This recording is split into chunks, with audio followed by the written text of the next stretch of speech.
8. Car si Josué leur eût donné le repos, il ne parlait pas après cela d'un autre jour. Wow. Répète ça. C'est très profond. Car si Josué leur eût donné le repos, il ne parlerait pas après cela d'un autre jour. Donc, si je parle du repos, ça veut dire que le premier repos n'a pas marché.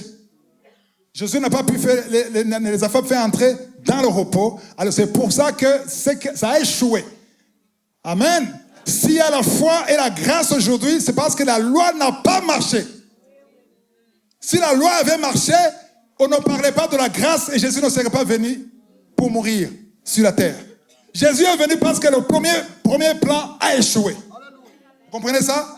Jésus est venu parce que ça n'a pas marché. Il est venu pour sauver le monde. Et le repos que Dieu avait préparé pour son peuple, ça a échoué parce qu'ils sont tous morts. Voilà pourquoi Jésus est venu. Pour nous donner encore un vrai repos. Un vrai repos. Et c'est réservé à quelques-uns qui vont comprendre ça. Quelques-uns qui vont obéir.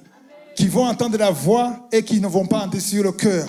Et qui vont mettre ça en pratique et tu vas entrer dans son repos. C'est ça c'est très fort. Amen. Verset 9.